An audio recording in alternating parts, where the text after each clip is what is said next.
Picture a dusty Los Angeles street corner at dawn, the sky streaked with the soft pinks and oranges of a city waking up, but the air heavy with the weight of unfulfilled dreams.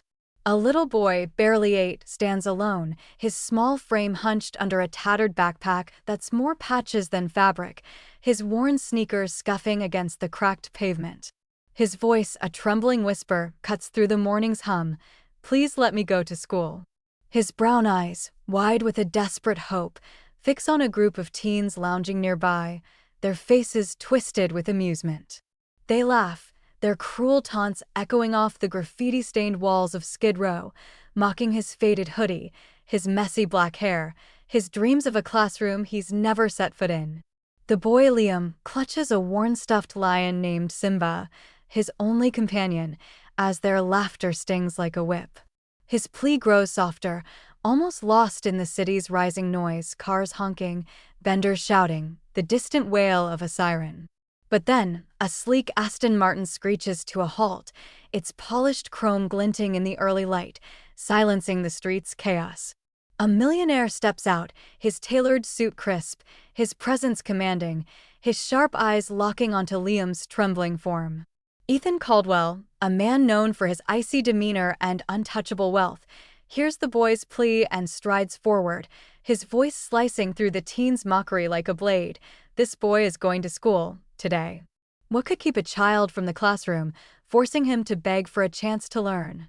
What kind of world leaves an 8-year-old on a street corner, clutching a stuffed toy, his dreams ridiculed by those who should lift him up? And why would a wealthy stranger, a titan of industry who moves through life with calculated detachment, stop in his tracks for a boy he's never met? This is no ordinary story. It's a tale of longing so deep it aches, of compassion that breaks through walls of indifference, and of a single moment that rewrites lives forever.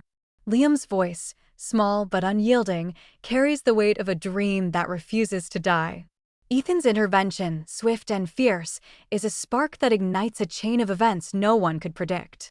You're about to dive into a story so gripping, so raw, it'll grab your heart and hold it tight until the very last second. It's a journey through the shadows of Skid Row to the gleaming heights of possibility, a tale of a boy named Liam, a millionaire named Ethan Caldwell, and a single act of courage that defies all odds. Imagine Liam's world for a moment, a place where the simple act of going to school is a distant fantasy, where every day is a battle to stay safe, to find food, to hold on to hope. His backpack, frayed and heavy, isn't filled with books or pencils, but with the weight of a life that's too big for his small shoulders. The teen's laughter isn't just a moment of cruelty, it's a mirror of a society that's turned its back on him, dismissing his dreams as worthless. Yet, in that moment of despair, Ethan's arrival is a beacon, a sudden shift that promises something more. His words aren't just a command, they're a vow, a declaration that Liam's dream matters. What drove Liam to beg for school on that dusty corner? What pain lies behind his quiet determination? And what stirred Ethan, a man who's built an empire on cold precision, to act with such urgency? This story will take you deep into the heart of Los Angeles, from the gritty streets of Skid Row to the opulent halls of Bel Air, where two lives collide in a way that changes everything. It's a tale of a boy who refused to let his dreams be crushed, of a man who found a reason to care again, and of a moment that proves one act of compassion can ripple through lives like a stone in a still pond. You'll feel Liam's longing, his quiet courage, and Ethan's awakening as he steps into a role he never expected. This is a story that'll make you cry, make you cheer, and remind you of the power we all hold to change a life. So hit play, buckle up, and let's dive into a tale that'll tug at your heartstrings, ignite your soul, and leave you believing in the impossible. Stick around for the incredible journey of Liam, Ethan Caldwell, and a single act that defies all odds, because this is a story you won't forget. Hey, everyone! Welcome back to the channel, where we unearth stories that hit you deep in the soul, spark hope, and celebrate the incredible power of human kindness. If you're new here, smash that subscribe button and join our vibrant community of story lovers. We're absolutely thrilled to have you. Today, We're diving into a tale that feels like it's ripped from a Hollywood blockbuster, but it's real, raw, and profoundly moving.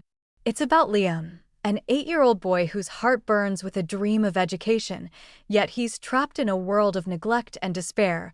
Ethan Caldwell, a millionaire whose polished exterior hides a heart sealed by years of solitude, and a single moment that turned their lives upside down. This isn't just about wealth or hardship. It's about compassion, redemption, and the courage to rewrite a broken story in an instant. Let's meet Ethan Caldwell. At 45, he's a tech mogul in Los Angeles, a titan whose name is synonymous with innovation, power, and unyielding ambition. Worth over $400 million, Ethan lives in a Bel Air mansion that's a masterpiece of modern opulence. Picture a sleek fortress of glass and steel, with soaring 20-foot ceilings, a private infinity pool that seems to spill into the LA skyline, a home theater with plush velvet seats, and a garage housing a collection of vintage sports cars. A 1969 Porsche 911, its curves gleaming, a 1970 Ferrari Daytona, a relic of speed and style, even a 1965 Mustang, cherry red and pristine. His life is a showcase of success, custom suits flown in from Milan, exclusive parties at Hollywood hotspots like the Chateau Marmont, where he mingles with celebrities and tech giants, and a reputation for being brilliant but aloof. A man who commands respect but rarely offers warmth. Behind the polished facade, Ethan is a solitary figure.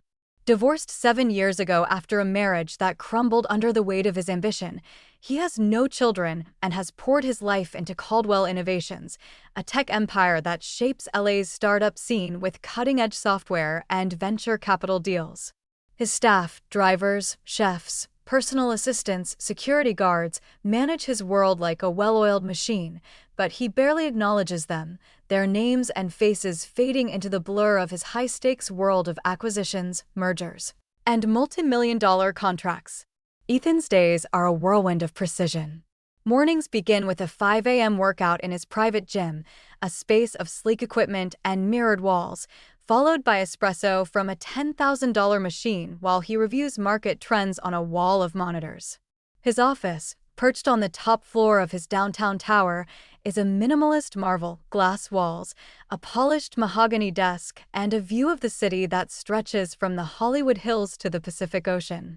Meetings with investors, calls with Silicon Valley partners, and late-night strategy sessions consume him, his mind always 3 steps ahead, calculating risks and rewards. His divorce left him guarded, his heart sealed behind the walls of his empire. The loss of his wife, Clara, wasn't just a personal blow, it was a reminder of his own limits, a wound he buried under work. Friends, if you could call them that, are few. His social life is a series of calculated appearances at galas and fundraisers, where he plays the part of the untouchable mogul. To Ethan, the world is a chessboard, and he's the grandmaster, moving pieces with cold precision, never pausing to notice the lives around him, lives like Liam's, unfolding just beyond his glass tower. Now let's meet Liam. He's an 8-year-old with messy black hair that falls into his brown eyes that hold a quiet determination despite the weight of his world. His smile, rare and fleeting, hides a life of struggle, a heart that clings to a dream most children take for granted, going to school. Liam lives with his older cousin, Travis, in a run-down apartment in Skid Row, a neighborhood where hope is a rare visitor. The apartment is a cramped, grimy space, its peeling paint curling like a warning, its broken window letting in the city's cacophony, car horns, shouting, the distant wail of sirens. A thin mattress on the floor is their shared bed, its springs creaking under their weight. Travis, a 25-year-old street hustler who became Liam's guardian 3 years ago when his parents were incarcerated for drug-related charges, scrapes by through petty jobs, running errands for local shops, washing cars, or worse, dabbling in small-time scams. Liam's days are spent navigating the dangers of Skid Row, dodging tent encampments and street fights, his nights often spent hungry, his stomach growling as he clutches Simba, a worn stuffed lion his mother gave him before she was taken away. Simba, with its frayed mane and one missing eye, is his only link to a happier past, a time when his parents' laughter filled a modest but warm home. Liam's greatest dream is to go to school, to sit in a classroom, to learn to read and write properly, to escape the cycle of poverty that traps him.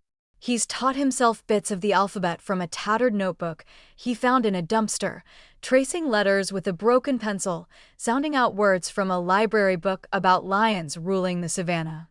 But Travis dismisses his pleas, laughing them off with a wave of his hand. "School's a waste of time, kid. You gotta hustle to survive." Liam's heart aches with every rejection, but he doesn't give up. He carries his backpack everywhere, a faded relic he found discarded, as if it holds the promise of a classroom he's never seen. His days are a blur of survival, dodging trouble, scavenging for food, hiding from the chaos of Skid Row. Yet, in his quiet moments, he dreams of a desk, a teacher, a chance to be more than the street kid everyone sees. Travis's odd jobs, often near one of Ethan's office buildings, a gleaming glass tower in downtown LA with a marble lobby and soaring views, bring him into the periphery of Ethan's world, but Ethan has never noticed Liam. The boy, sitting quietly on a street corner with his tattered book or broken pencil, is invisible to the tech mogul, who oversees his empire from his penthouse office. To Ethan, Travis is just another face in the city's endless churn, his struggles irrelevant. Liam, in his faded hoodie and worn sneakers, blends into the urban chaos, unnoticed by the bustling crowds of office workers, tourists, and vendors. His small frame, hunched over his notebook, is just another shadow in a city that moves too fast to care. But Liam isn't invisible to everyone. Maria, a food truck vendor parked near Ethan's building, notices him. A warm woman in her 30s with a kind smile, Maria sees how Liam is too quiet for an 8-year-old, how his clothes are torn and patched, how his brown eyes light up with a fleeting joy when she sneaks him a taco or a piece of fruit from her truck. She senses something's deeply wrong: his hunger, his yearning for school, the way he clutches Simba when Travis's voice grows sharp or a car backfires nearby. Maria has tried asking Travis gentle questions about Liam's home life, but his responses are curt, defensive. "We're managing." She suspects neglect, sees the signs in Liam's thin frame, the shadows under his eyes, the way he lingers near her truck, hoping for a scrap of food. But without proof, she hesitates to push further, afraid of making things worse for the boy she's grown to care about. She keeps a close eye, slipping him snacks and offering a warm smile, hoping to give him a flicker of the kindness he's starved for. Ethan, consumed by his tech empire, is oblivious to Liam's existence, let alone the dreams that burn in his young heart. His world is one of boardrooms and balance sheets, not street corners and starving children. When his property manager mentions issues with local workers like Travis, unreliable labor, complaints about loitering near the food truck, Ethan's response is cold, dismissive. Deal with it. His mind is on a $300 million acquisition of a rival startup, a deal that could cement his legacy as a tech titan. Liam's pleas for school, Travis's struggles, Maria's quiet concern, none of it registers in his world of wealth and power.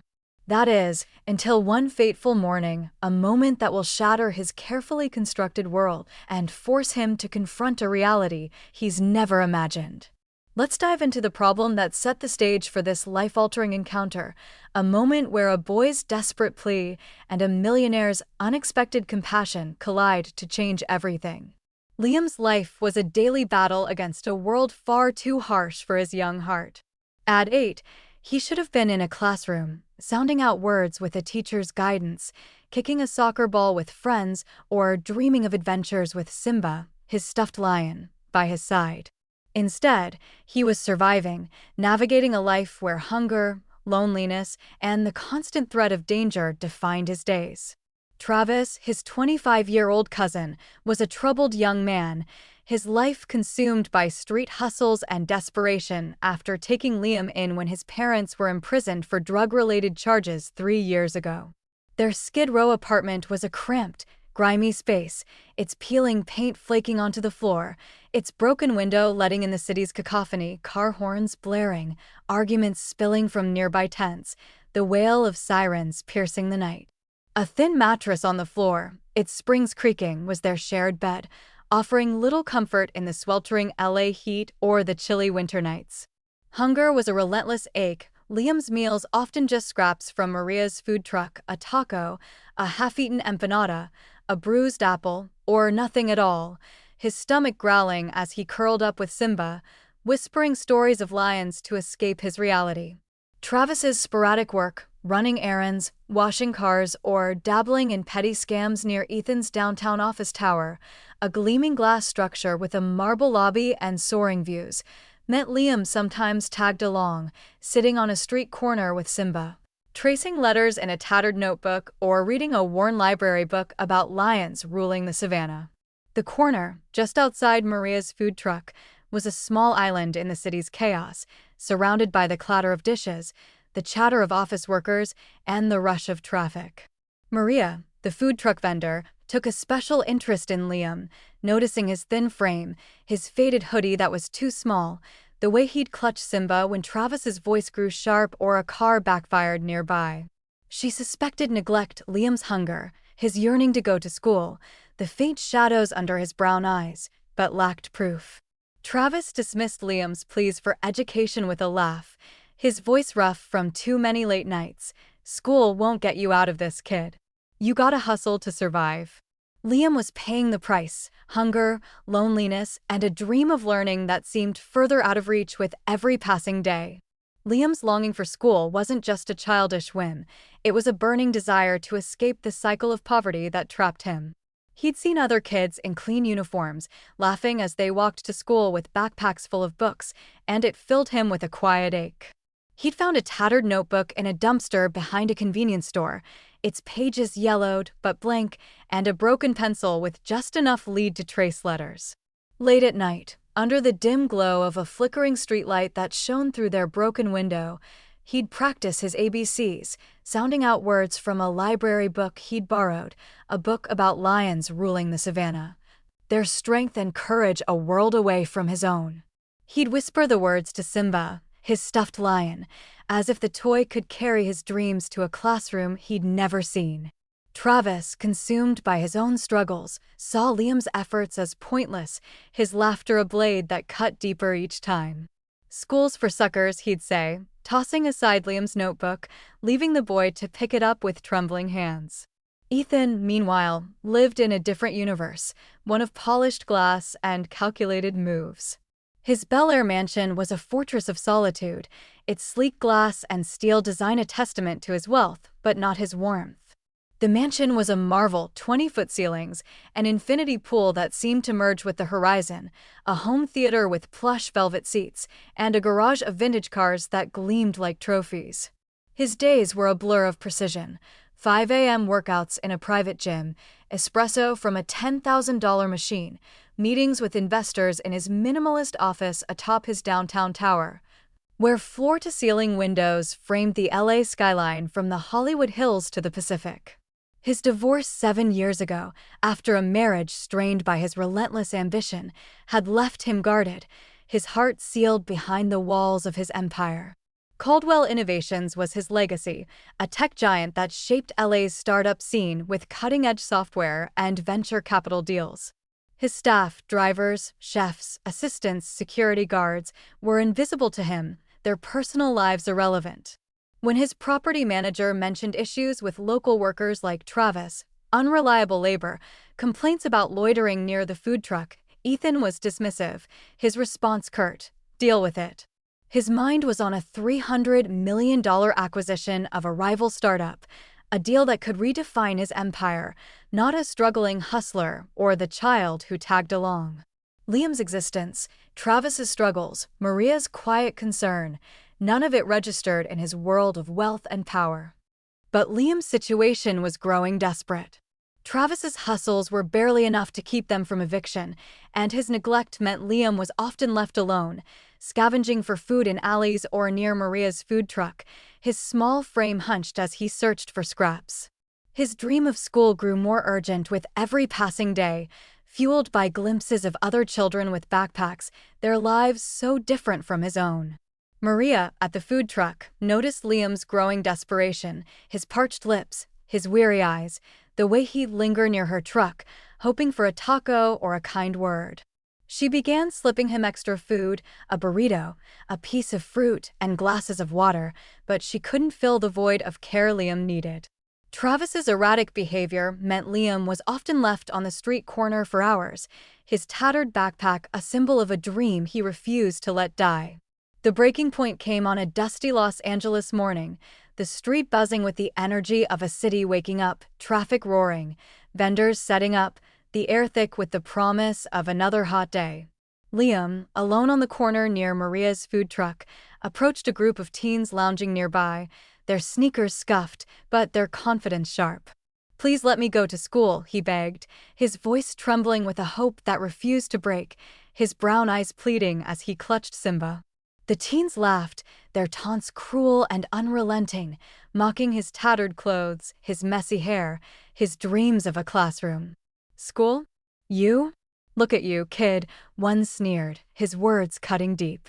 Liam's shoulders slumped, but he stood his ground, his small voice repeating the plea, softer now, almost lost in the street's noise. Ethan, visiting his office tower that morning to meet with the property manager about a zoning issue, was leaving the building when he overheard Liam's plea. The boy's voice, small but unwavering, cut through the city's hum, hitting Ethan like a thunderbolt. He stopped, his polished shoes rooted to the pavement, his sharp eyes locking onto Liam's frail form, the tattered backpack, the stuffed lion clutched tightly. The teens' laughter grated, their cruelty a stark contrast to Liam's quiet courage.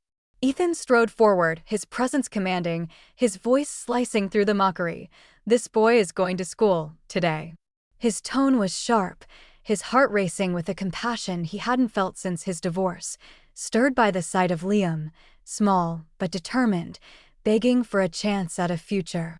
Ethan didn't know Liam, didn't know his story, but the boy's plea for something as fundamental as education awakened something deep within him. Who was this child, and why was he begging for school on a street corner, mocked by those who should protect him? What kind of life left a boy so desperate for knowledge that he'd face ridicule to voice his dream? Let's go back to understand how this moment unfolded and what Ethan did next to change everything, to give Liam the chance he'd been fighting for.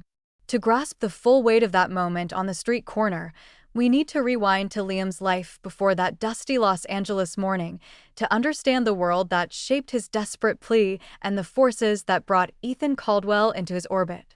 Liam was born to parents who loved him fiercely but were consumed by addiction, their lives spiraling until they were incarcerated for drug-related charges when he was 5. His mother, Jenna, had given him Simba, a stuffed lion with a frayed mane and one missing eye, a gift meant to comfort him during her frequent absences. His father, Marcus, had once promised to take him to a zoo to see real lions, a promise broken by the chaos of their lives. When they were arrested, Liam was left with Travis, his 25-year-old cousin, a young man with his own demons, poverty, petty crime, and a bitterness that made him an unfit guardian. Travis took Liam in out of obligation, but the responsibility overwhelmed him, and his hustles, running errands, washing cars, or dabbling in scams, barely kept them afloat. Their Skid Row apartment was a crumbling relic, its walls stained with years of neglect, its broken window letting in the city's noise, car horns, shouting, the wail of sirens that never seemed to stop. A thin mattress on the floor was their shared bed, its springs creaking under their weight, offering no comfort in the sweltering LA summers or chilly winter nights. Liam grew up with Simba as his only constant companion, whispering stories to the stuffed lion about a world where he could go to school, learn to read properly, and escape the hunger and fear that defined his days. His clothes, a faded hoodie, worn sneakers, a pair of jeans with holes at the knees, were scavenged from donation bins, too small for his growing frame. Hunger was a relentless companion, his meals sporadic, scraps from Maria's food truck, a stale taco, a bruised apple, or nothing at all. He learned to ignore the ache in his stomach, to focus on his dreams instead, but the hunger lingered, a constant reminder of his reality. Liam was a quiet child, his brown eyes bright with a determination that life hadn't yet crushed. He loved books, especially a tattered library book about lions ruling the savannah, their strength and courage a stark contrast to his own fragile world. He'd found the book in a library's free bin, its pages worn but filled with stories of adventure. He'd also salvaged a notebook from a dumpster, its pages yellowed but blank, and a broken pencil with just enough lead to trace letters. Late at night, under the dim glow of a flickering streetlight that shone through their broken window, he'd practice his ABCs, sounding out words like lion and king, whispering them to Simba as if the toy could carry his dreams to a classroom. His greatest dream was to go to school, to sit at a desk, to have a teacher guide him, to learn the words that danced in his head but eluded his grasp. He'd seen other kids in clean uniforms, laughing as they walked to school with backpacks full of books, and it filled him with a quiet ache, a longing for a life he could barely imagine. Travis, however, saw Liam's dream as pointless. "School's for suckers," he'd say, tossing aside Liam's notebook, his voice rough from too many late nights. "You gotta hustle to survive, kid." Travis's hustles took them to the streets near Ethan's office tower, a gleaming glass structure in downtown LA with a marble lobby and soaring views of the city. Liam would tag along, sitting on a street corner near Maria's food truck, a colorful cart that served tacos and burritos to office workers and tourists. He'd sit with Simba, tracing letters in his notebook or reading his lion book, his small frame hunched against the world. The corner was a small island in the city's chaos, surrounded by the clatter of dishes, the chatter of customers, and the roar of traffic. Liam would watch the world go by, his eyes lingering on children with backpacks, their lives so different from his own. Maria, the food truck vendor, became Liam's quiet ally. A warm woman in her 30s, Maria had a kind smile and a knack for noticing the unnoticed. She saw how Liam was too quiet for an 8-year-old, how his faded hoodie hung loosely on his thin frame, how his brown eyes lit up with a fleeting joy when she slipped him a taco or a piece of fruit from her truck. She noticed the way he'd clutch Simba when Travis's voice grew sharp or a car backfired nearby, his small body tensing with a fear he couldn't voice. Maria suspected neglect Liam's hunger, his yearning for school, the faint shadows under his eyes, but she lacked proof. She'd tried asking Travis gentle questions about Liam's home life, but his responses were curt, defensive. "We're managing." She didn't push, afraid of making things worse for Liam, but she kept a close eye, slipping him extra food, a burrito, a piece of mango, and offering a warm smile, hoping to give him a flicker of the kindness he was starved for. Ethan, meanwhile, lived in a world of calculated precision, a universe apart from Liam's. His Bel Air mansion was a fortress of solitude, its sleek glass and steel design a testament to his wealth, but not his warmth. The mansion was a marvel, manicured gardens, an infinity pool, a home theater, a garage of vintage cars that gleamed like trophies. His days were a blur of routine, 5 a.m. workouts, espresso from a $10,000 machine, meetings in his minimalist office atop his downtown tower, where floor-to-ceiling windows framed the LA skyline. His divorce 7 years ago had left him wary of connection, his heart sealed behind the walls of his ambition. Caldwell Innovations was his life's work, a tech giant that defined LA's startup scene with software and venture capital deals. His staff, dozens of employees across his properties and offices, were invisible to him, their personal lives irrelevant. When his property manager mentioned issues with workers like Travis, unreliable labor, complaints about loitering near the food truck, Ethan was detached, his response cold. Deal with it. His mind was on a $300 million acquisition, not a struggling hustler or the child who tagged along. Liam's existence, Travis's struggles, Maria's concern, none of it registered in his world of wealth and power. But Liam's world was crumbling faster than anyone knew. Travis's hustles were barely enough to keep them from eviction, and his neglect meant Liam was often left alone, scavenging for food in alleys or near Maria's food truck, his small frame hunched as he searched for scraps. His dream of school grew more urgent, fueled by glimpses of other children with backpacks, their lives a world away from his own. Maria noticed Liam's growing desperation, his parched lips, his weary eyes, the way he'd linger near her truck, hoping for a kind word or a bite of food. She began slipping him extra tacos, glasses of water, even a small notebook when she saw his tattered one falling apart, but she couldn't fill the void of care Liam needed. Travis's erratic behavior meant Liam was often left on the street corner for hours, his tattered backpack a symbol of a dream he refused to let die. That fateful morning, the street buzzed with the energy of a city waking up, traffic roaring, vendors setting up, the air thick with the promise of another hot day. Liam, alone on the corner near Maria's food truck, approached a group of teens lounging nearby, their sneakers scuffed, but their confidence sharp.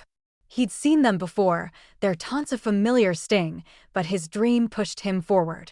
"Please let me go to school," he begged, his voice trembling with a hope that refused to break, his brown eyes pleading as he clutched Simba tightly. The teens laughed, their taunts cruel and unrelenting, mocking his tattered clothes, his messy hair, his dreams of a classroom. "School? You? Look at you, kid," one sneered, his words cutting deep. Liam's shoulders slumped, but he stood his ground, his small voice repeating the plea, softer now, almost lost in the street's noise. Ethan, visiting his office tower that morning to meet with the property manager about a zoning issue, was leaving the building when he overheard Liam's plea. The boy's voice, small but unwavering, cut through the city's hum, hitting Ethan like a thunderbolt. He stopped, his polished shoes rooted to the pavement, his sharp eyes locking onto Liam's frail form, the tattered backpack, the stuffed lion clutched tightly. The teens' laughter grated, their cruelty a stark contrast to Liam's quiet courage. Ethan strode forward, his presence commanding, his voice slicing through the mockery. "This boy is going to school, today." His tone was sharp, his heart racing with a compassion he hadn't felt since his divorce, stirred by the sight of Liam, small but determined, begging for a chance at a future. Ethan acted swiftly, his usual detachment replaced by a fierce resolve. He called over Maria, who explained what she knew about Travis's neglect and Liam's dream of school, his hunger, his loneliness, the nights spent alone on the streets. Ethan's heart clenched. He didn't know this boy, but his plea for something as basic as education awakened a compassion he'd buried long ago. He contacted a social worker to ensure Liam's safety that morning, arranging for him to be taken to a warm, safe foster home with plenty of food and a bed of his own. He tracked down Travis, who was found nearby, stumbling through a haze of exhaustion and desperation. Ethan confronted him, his voice firm but not unkind, offering to fund his rehab but making it clear that Liam's safety was the priority, non-negotiable. That moment on the street corner was a seismic shift, a turning point that shattered Ethan's carefully built walls of detachment. Liam's whispered plea, "Please let me go to school," echoed in his mind, a call to action he couldn't ignore. Maria's explanation of Travis's neglect and Liam's burning dream of education hit him like a tidal wave, stirring a compassion he hadn't felt since his wife's death. He called a social worker to place Liam in a safe foster home that very morning, ensuring he had a soft bed, a warm meal, plenty of water, and the promise of a path to school. He confronted Travis, who broke down, admitting his struggles with poverty and crime, his voice choked with guilt over failing Liam. Ethan, torn between anger and pity, offered to fund Travis's rehab and housing to stabilize his life, but insisted Liam's safety and education were non-negotiable, a line he wouldn't cross. Ethan didn't stop there. He hired a lawyer to secure Liam's protection, documenting Travis's neglect to build a case for the boy's care. He visited Liam in foster care, bringing a stack of books about lions and a new backpack filled with school supplies, pencils, notebooks, a ruler with a lion print. He knelt to meet Liam's brown eyes, which flickered with wary hope, and promised, "You'll go to school, I promise. You're safe now." Liam, hesitant but sensing Ethan's sincerity, clutched Simba tightly and nodded, a small smile breaking through his guarded expression. Ethan worked with a social worker to enroll Liam in a private school with a strong academic program, ensuring he had uniforms, books, and a tutor to catch him up on reading. But Ethan's commitment went deeper. He petitioned to become Liam's legal guardian, determined to give him the stable, loving home he deserved. The court, seeing his resources and genuine dedication, approved the request. Liam moved into the Bel Air mansion, his small presence filling its silent halls with life. His laughter, once a rare sound, echoed through the glass-walled rooms, his footsteps a new rhythm in a home once defined by solitude. Ethan, who had lived for years in a world of cold precision, found himself reading bedtime stories about lions, tucking Liam in, and marveling at the boy's resilience. The mansion, once a fortress, became a home, its infinity pool a place for Liam to splash and laugh, its theater a space for movie nights with popcorn and Simba by his side. Liam's story is more than a millionaire's rescue. It's a testament to the power of one moment to change a life, to ignite a dream, and to heal a heart. Ethan didn't just save Liam. He found purpose in the boy's determination, a reason to open his heart after years of solitude. He became Liam's guardian, transforming his Bel Air mansion into a home filled with warmth, bedtime stories about lions ruling the savannah, and the sound of Liam's laughter echoing through its halls. Travis, now in rehab and on the path to recovery, visits regularly, rebuilding his bond with Liam under Ethan's supportive watch. Ethan, once a solitary figure, is now a father figure, reading tales of adventure, framing Liam's colorful lion sketches on the walls of his office, and marveling at the boy's courage and spirit as he thrives in school. Today, Liam is a thriving 9-year-old, his messy black hair bouncing as he runs through the mansion's gardens, his brown eyes bright with joy and curiosity. He's excelling in school, his reading skills soaring, his backpack filled with books and pride. Ethan founded a foundation for children's education, inspired by Liam's strength, funding scholarships, school supplies, and programs to ensure no child's dream of learning is denied. This story shows that compassion can rewrite futures, that one act of kindness can fulfill a child's dreams and transform a heart, reminding us all of the power we hold to change lives. It's a tale of a boy who refused to let his dreams be crushed, of a man who found redemption in a child's courage, and of a moment that proves hope can rise from the dustiest corners of a city. If Liam and Ethan's story touched your heart, smash that like button and share it with someone who needs a spark of hope. Subscribe and ring the bell for more stories that inspire and uplift. Drop a comment. Have you ever witnessed an act of compassion that changed a life? We'd love to hear your story. Let's spread kindness together. See you in the next video.